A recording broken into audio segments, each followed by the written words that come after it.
So it's official, everybody, we finally know the release date for Ghost of Tsushima, the all-awaited samurai game of 2020, and apparently Sony just announced its official release date, which is June 26th, 2020, which basically sets it a little bit over 3.5 months from this point. So quite a bit of time of waiting. It all looks very exciting, but in the meantime we also have this awesome looking 3-minute long trailer that kind of goes a little bit deeper into the story, into the characters, and it also shows some brand new, never seen before gameplay that I kind of want to break down in this video. So let's jump into it, and if you enjoyed this video, a thumbs up on it would definitely be super helpful. But I want to start things off with this scene right here, which I believe is somewhere in the beginning of the game, or at the very least that's what I'm made to believe, because it shows the initial confrontation between the samurai and the oversized invading Mongol army, which even the main character remarks in the trailer as yeah, pretty much being made in the tens of thousands of soldiers. So yeah, overall the scene over here looks absolutely insane, but apparently this isn't just something that is shown for story purposes. Apparently this is something that we are going to be a part in, because in one of the next scenes we can see these two characters, including the main one, pretty much being on the beach level over there with the army pretty much invading and taking part in the battle. You can see all of these spikes on the ground, all of these banners. There's like a flurry of fire arrows all over the place, and we also have this character in front of us that we don't really know who it is, so probably it's the same character that eventually dies. So I believe that this could be the master that trained Jin in its youth. We had one of those in the beginning of the trailer actually, that showed kind of like a flashback into Jin's, the main character, you know, childhood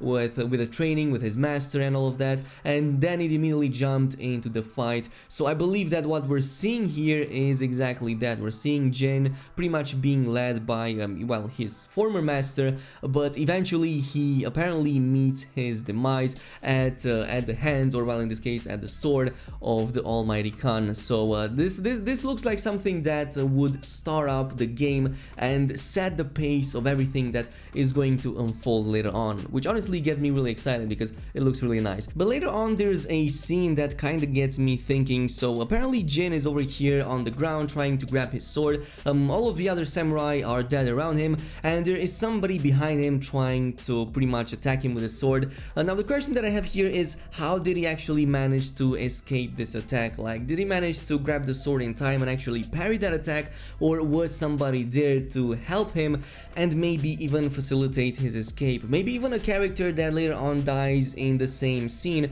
trying to protect Jin. So I'm not entirely sure who that is, but it kind of looks like something that would set up the pace really nicely and, you know, give him more reasons to go in on his revenge path and all of that. Of course, later on we also see what happens with the village, with some of the villages at the very least, following the invasion of the Mongol army, with all of those people getting killed and him pretty much being witness and powerless to everything that is happening around him. However that ends up playing, eventually it seems that Jin does get captured by the Khan, and this doesn't seem to be like in the beginning of the game. This seems to be a little bit later on, because the Khan refers to him as Ghost of Tsushima at this point, which means that by this time he already, you know, started his all like crusade against the Mongol army. At this point I believe that it's somewhere in, well, the middle of the game, maybe a little bit later on, and apparently the Khan is requesting from him to even aid him and get the people on his side, because apparently the people on the island, they kind of see a reason of hope within the Ghost of Tsushima, in this case Jin. So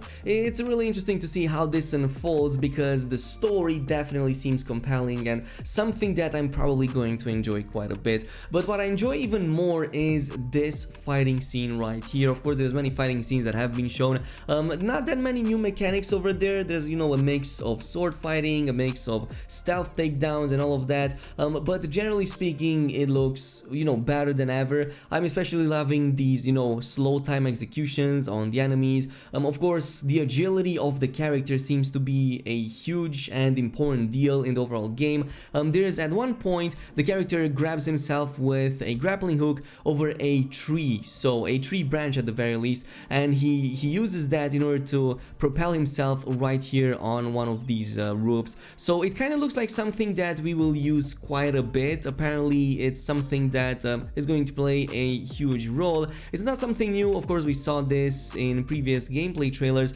but apparently there's going to be quite a bit of verticality to this game. You're going to be using all of these high points, going on the roofs, trying to take enemies by surprise, and trying to plan your attacks accordingly, being from the ground level, from above, from below. So there's a lot of options on how to tackle these enemies and take them on, which is something that I actually really like. Also, I will say that the stealth kills in this game always reminded me of Assassin's Creed, especially the last few Assassin's Creed, like just going in and taking the enemies from the back by by surprise. It definitely reminds me of that, which I'm glad, because I was a huge fan of the Assassin's Creed series, and I especially loved Origins, just for the overall setting and for all of the other gameplay elements that it had into it. Anyway, the game map is said to be quite sizable, containing multiple villages, towns, like a lot of vendors and whatnot. And in one of these scenes in the new trailer, we can see Jin and Masako going in and liberating one of these villages right here from the Mongols, and all of these citizens coming in and thanking him and remarking his combat style. But this kind of makes me wonder, is liberating these towns in general going to be a huge feature in the game? Like, is it something that we're just gonna go in, like see certain areas of the map in red, for example, and just go in and reclaim them from the Mongol army? Because it kind of makes it seem that this is the case, though I can totally see this being possible through the actual main story campaign. So it would be the story that actually leads us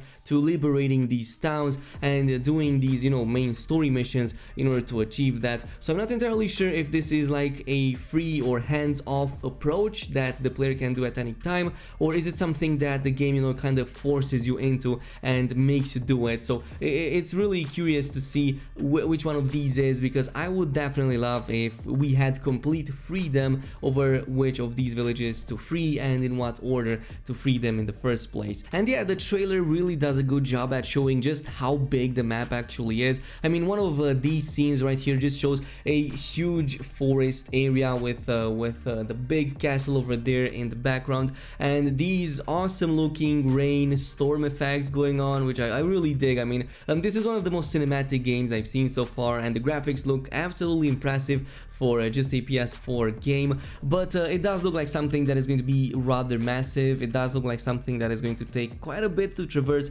even though we do have the horses to help us with that. And this doesn't even begin to include all of those other cool scenes we saw in previous trailers, like all of those plain fields, all of those villages, and everything else in between. So yeah, man, this all looks really awesome. On a final note, there is one end sequence right here where Jin is with his master. So apparently he does survive the Mongol invasion on the beach, so he is going to still be in the game later into the story, though not not many details are being shown. Maybe he dies during the story. It does kind of sound like something that would happen. I would totally expect for this to happen, like he initially might help Jin and later on meet his demise, because yeah, the Mongol army is pretty much all over there and kind of exercising their control. But his master is remarking that he is becoming more and more like the enemy that he so much hates. So this path of the ghost, this entire transition of becoming the ghost of Tsushima is turning him more and more into the very enemy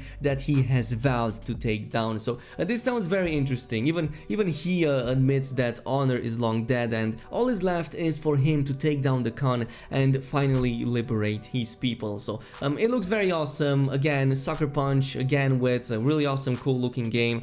Something that I wasn't expecting, honestly, to come out so soon. I was definitely expecting for Ghosts of Tsushima to eventually be delayed as well, but I am glad that it's actually releasing on June 26th. So yeah, definitely look forward to that date. I'm going to cover more of Ghosts of Tsushima here on this channel, and hopefully come up with guides and gameplay as soon as the game comes out. But in the meantime, let me know down below what was your favorite scene in the new gameplay trailer that has been shown, and are you excited for Ghost of Tsushima? Post your comment down below, and in the meantime, as always, don't forget to subscribe and activate the notification bell, and I will see you guys in the next one.